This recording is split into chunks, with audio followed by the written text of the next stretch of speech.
There's a moment in the cottage episode of Heated Rivalry that I keep coming back to. Shane and Ilya have finally stopped performing for each other. No arena, no crowd, no rivalry to manage. And what does that space look like? It's not dramatic or excessive. It's a fire, a lake, and two people finally taking up the amount of space they need. No more, no less. That moment is called Lagom, before they even know what to call it. Both Ilya and Shane have spent years, decades, living in extremes. Too much control or recklessness, too much distance or hunger. The cottage gives them their first taste of enough. Today I want to sit with that word, enough, because the Swedes have been sitting with it for centuries. Hi, I'm Dr. Dave and welcome to the Good Life Lab and my Wednesday podcast, Happy Heated Rivalry Hump Day. I'm just finishing up a series around what I'm calling Heated Nordic Happiness, which blends heated rivalry scenes and themes with positive psychology and Nordic happiness concepts. As you may or may not know, the Nordic countries are often ranked in the top 10 in global happiness. So we're looking at some of the concepts that these Nordic countries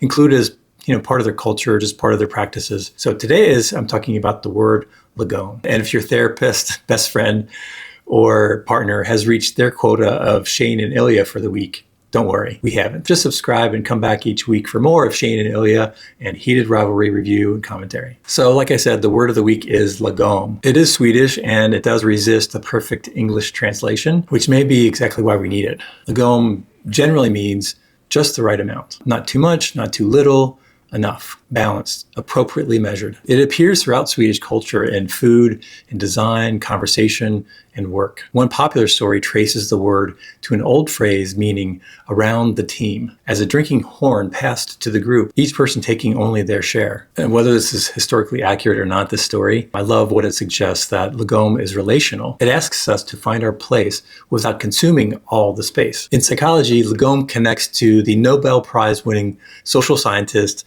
Herbert Simon, and his idea he called satisficing, so not satisfying, satisficing. And it's basically recognizing an option that is genuinely good enough instead of endlessly optimizing. A lot of times what happens is we achieve, we acquire, we upgrade, and soon that upgrade feels ordinary, and we start scanning the horizon again for more. Psychologists call this hedonic adaptation or the hedonic treadmill. We get used to what we have and want more. Lagom, the Swedish concept, offers an off-ramp. It is the quiet act of saying, this is enough, I'm enough in this moment.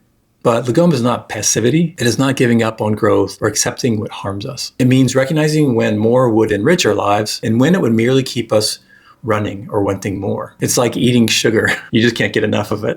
And getting back to our heated rivalry commentary, that distinction between what is enough and what maybe keeps them running is something that Shane and Ilya wrestle with. Shane optimizes his performance, his public image, and even his emotions. Ilya performs excess as identity, bigger personality, greater risk, more spectacle. Neither knows how to inhabit a moment without pushing it further or retreating. But the cottage gives them Lagom. Just a fire, just a lake, just each other. No performance, no armor, no demand for more. And it turns out that is where intimacy can flourish. This idea of Lagom is personal to me. So as an American, I'm inundated, as you know, if you're an American, or maybe this is true everywhere, with commercialization and commercials that get us to buy more, to want more, that enough is not enough. And so that's a big part of my DNA, is just there's always something more I need. But I've also been shaped by my Christian faith tradition. And depending on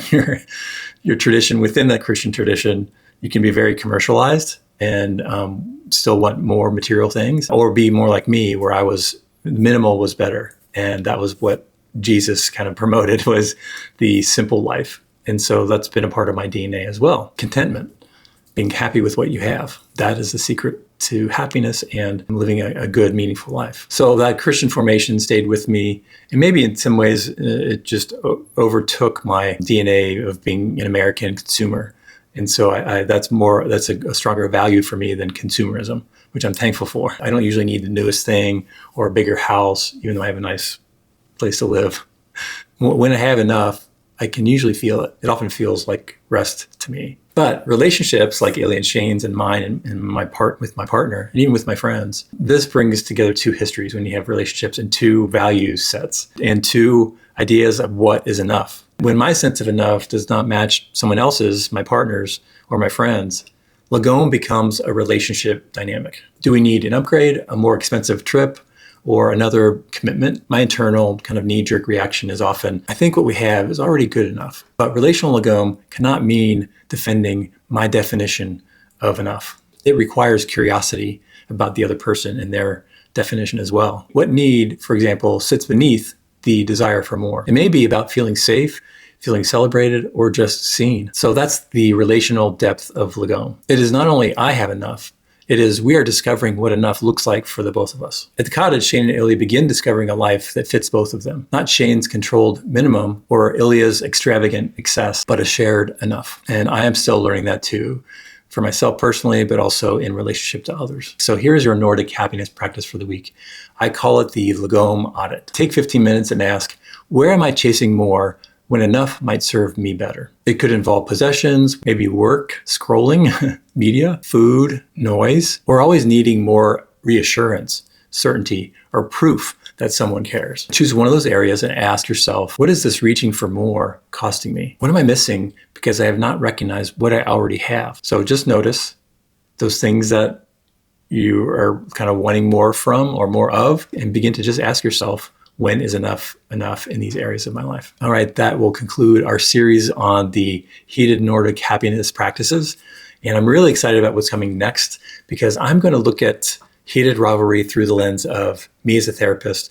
And what if Shane and Ilya were my clients? And I'm going to kind of walk through this process I use as a coach, as a therapist, but more so as a coach, kind of what I do with my clients. And many of my clients have been college and professional athletes, so there's a correlation there. But even if you're not a college or professional athlete and you just want to learn about this coaching process I take people through, I call it Compass.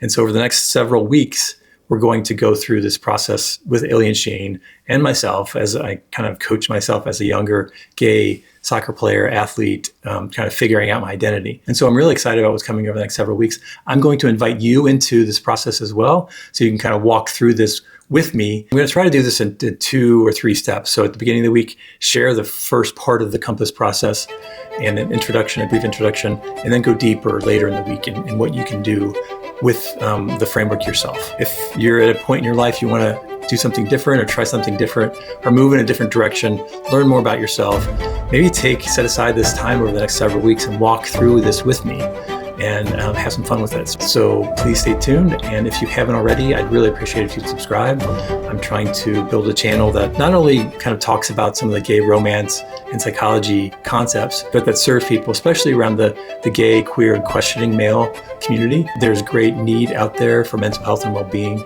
And so I'm trying to fulfill that need a little bit through what I do on YouTube and also my counseling and coaching practice. Again, thanks for joining me today. Have a great week, and I will see you next time.